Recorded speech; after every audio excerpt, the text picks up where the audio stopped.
Hello guys, this is Dr. Possibility from Excel Academy. Kindly make sure that you subscribe to our YouTube channel and make sure that you register with Excel Academy. In this tutorial, I'm just going to explain on how to sketch the graphs of logarithmic functions. We need to understand that logarithmic functions are just the inverse functions of exponential functions. So in the previous video, I explained that exponential functions are normally in the form of y is equal to b to the power x. And if you were to find the inverse function of this function, you find that the inverse function of f of x is simply equal to log x base what? Base e. And then another thing we need to understand that this same logarithmic functions or expression can also be written as the inverse of f of x is equal to in x. Okay, so this is just the function, this is just the inverse function of the exponential function. So that simply means that we can also easily derive the function or the graph of a logarithmic functions by simply knowing or taking note of the graph of the exponential function. So we need to understand that, like we stated lastly, we need to understand that for the exponential function, the graph normally passes through the coordinate 0, 1. So the inverse of this function, which is a logarithmic function, we need to understand that right now we are not going to consider this point. Instead, the graph of a logarithmic function will simply cut the x-axis, because the coordinate on the x-axis becomes our range, and the coordinate on the y-axis becomes our domain. So what we are simply saying is that when you consider the graph of a logarithmic function, it will simply come out in that way. It will simply come out in that way, and the coordinate where it's cut is just 1, 1, 0. So this graph is for y is equal to b to the power x, and then this graph, which is its inverse, is just equal to y is equal to in x. Okay, so this, you need to understand that our value of x should just simply be greater than what? 0, because the function is undefined when x is what? Is 0. That means that the values of x cannot be equal to 0. In short, our vertical asymptote is x is equal to 0. So this is the first thing that you need to put in mind when you talk about the graphs of logarithmic functions. So let me quickly look at few examples that you are supposed to take note of, and that can help you to understand. So I'll write my question as sketch the graph of the following. Sketch the graph of the following. Okay, so in the first one will be given as a. So for a, let's say we have y is equal to in, and then we have negative x. Y is equal to in, and then we have negative x. So solution. So the first thing that you need to look at is your domain. The first thing that you need to look at is your domain. So we need to understand that for the domain, for us to look for the domain, we need to state that x is a member of real numbers. X is a member of real numbers such that we are going to get the expression inside here, which is negative x, should be greater than what? 0. Okay, the expression which is inside should be greater than what?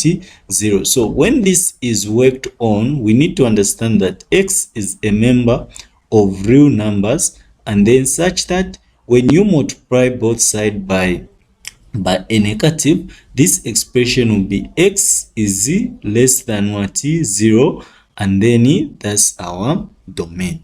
So that simply means that we are now turning, instead of going toward the right side, now we are making sure that our domain is what, is greater than, is less than 0. So with that in mind, what do you think our curve will look like? So our curve will normally be the reflection of the first curve we talked about, where it was in x. So when you talk of this guy, we need to understand that our curve is not cutting the y-axis, because x cannot be 0, and this curve is normally going towards this direction. So the curve will normally go towards this direction, and remember, it will surely cut through -1. So there you're going to have -1, 0, -1, 0. So this is the curve of y is equal to in negative x. Okay, so please make sure that you follow up, make sure that you know how to state, how to state the domain, because the domain will simply tell you where the curve is starting from. Okay, and which parts are you supposed to consider as your domain. Okay, with that in mind, let's quickly move on and look at another example. So in this case, we have been given another example, which can be B. So let's say we have y is equal to, let's say we have in open bracket 3 minus x, in open bracket 3 minus x. So I'll write solution. So like always, we'll look for the domain, The domain is equal to x is a member of real numbers, right? And then we are going to get what is inside there, and we are going to say 3 minus x should be what? Should be greater than 0. 3 minus x should be greater than 0. Okay, and then with that being said, we can simply say the domain is simply equal to x is a member of real numbers, such that this guy will go to the other side. So we have negative x is greater than negative 3. Okay, then from there, when you multiply throughout by a negative, so x is a member of real numbers such that x is less than what? 3, because when you multiply throughout by negative, this sign will normally change. With that being done, we can simply look for the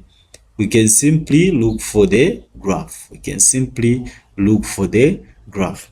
So if you look at the graph, there is no need of us being worried. There's no need of us being worried, because we know what the domain is. So with that in mind, we need to understand that the domain is starting from 3. Okay, the domain is starting from 3, and then it has to be less than what? It has to be less than 3. So what we need to understand is our asymptote now, our vertical asymptote will simply be 3. So you can simply indicate that 3 there, and it becomes your asymptote. So you can do that.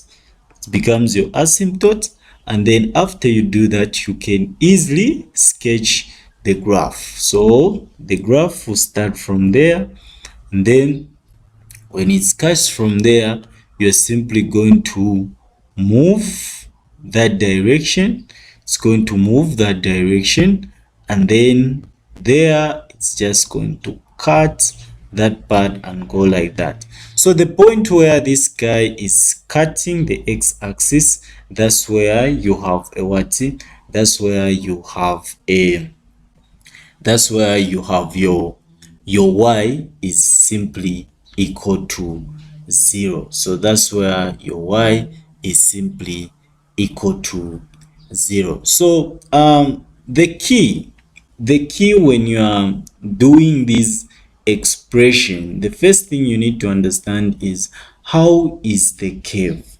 How is the curve looking like? Okay, how is the curve looking like? And you need to understand also how to sketch it starting from the foundation of it. Okay, and then the other thing you need to understand is where is this one going to be made. So you need to understand that for us to have y is equal to 0, it is only when we have y is equal to in 1, isn't it? When you have y is equal to in 1, that's when you can have y is equal to 0. So in that case, you need to understand what is this point and what is that point. Because if you put 3, if you put 3 there, it's going to give you 0. Okay, that is the reason why 3 is our asymptote there. That is the reason why 3 is our asymptote. Now, how can we know the value of this particular point? So the way we can know the value of this particular point is us knowing how can we find a what? A 1. So for us to have a 1, we surely need to have a 2 there. So 3 minus 2 is 1. So 1 in 1 is just simply going to give you what? 0. So in that case, this point is 2. In short, this particular point is 2, 0. So I hope you guys have followed up. I hope you guys have understood the point. And then where is this guy cutting the y-axis? So this can be found when we simply look at the derivatives. Okay, so in that case, I will just simply indicate in 3. Yeah, and then remember, this graph need to be named. So this graph is simply y is equal to in 3 minus x. So one thing I want to emphasize on is on this particular 2 point, this point and that point. So we need to understand that for the curve to cut the x-axis, you need to have a value of 1. Okay, you need to have in 1. Okay, so for you to know which number is making the value there to be 1, you just need to know 3 minus x is simply equal to 1, right? And then you look for the value which will give you a 1 when you plug in there. So when you plug in there a 2, it's going to give you a 1. That's the reason why we have put 2 there, because that's where this guy is cutting the x-axis. By knowing that in 1 is what is 0, then this guy which is coming from the domain, this one acts as your asymptote. This is why it's telling you that do not cross, because once it is in 0, this expression will be undefined. So make sure that you have that concept in mind. So let's quickly move on and look at the next example, which is C. So the next example is y is equal to 2 plus c in 3x. Y is equal to 2 plus in 3x. Okay, so how can you work out this? Okay, how can you work out this whereby you have y is equal to 2 plus c in 3x, 2 plus c in 3x. So you can simply look for the domain like we have always been doing. So the domain in this case is such that x is a member of real numbers, and then from there you just pick what is inside by simply saying 3xc should be greater than 0. And then after you do that, you can simply say x is a member of real numbers, and then you can say x is greater than what? 0. So this is our domain. So our domain is just telling that we only need values which are greater than what? Greater than 0. So this is a very easy question. This is a very easy question, but you need to take note that we have issues of the vertical the vertical shift. So what will happen now is that we need to understand one thing. We need to understand that this curve, if we were to sketch in okay, in 3x, the curve would have looked like that. Okay, the curve would have looked like that. So this curve is the curve of y is equal to in 3x. Okay, y is equal to in 3x, where this one is just simply 1 over 3. The reason why this is 1 over 3 is due to the same fact I gave you, that we need to make sure that we find a value where when we plug in there, it's going to give us a 1.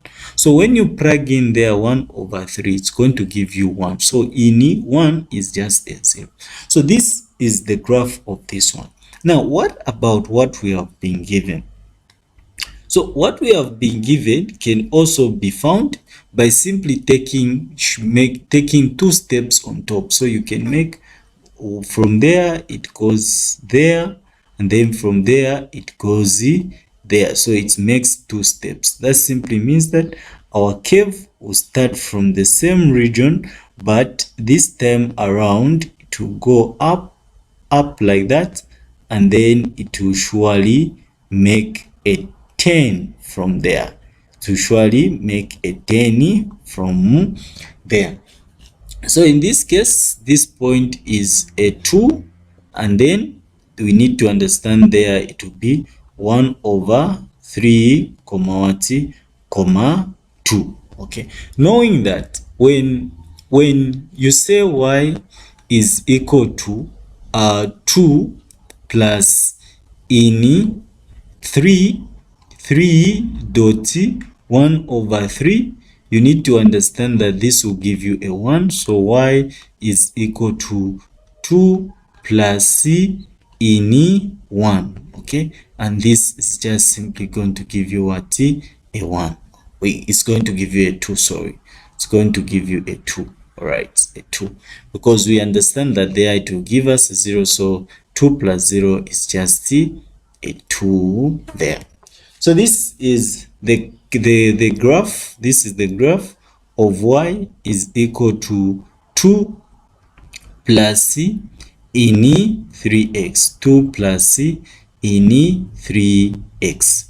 Okay, so guys, this is how easily you can do this sketching, and please make sure that you subscribe to our YouTube channel. So make sure that you subscribe to our YouTube channel and make sure that you register with Excel Academy. So for you to contact me, you can simply check the contact in the description. Thank you very much, guys. This was Dr. Possibility from Excel Academy.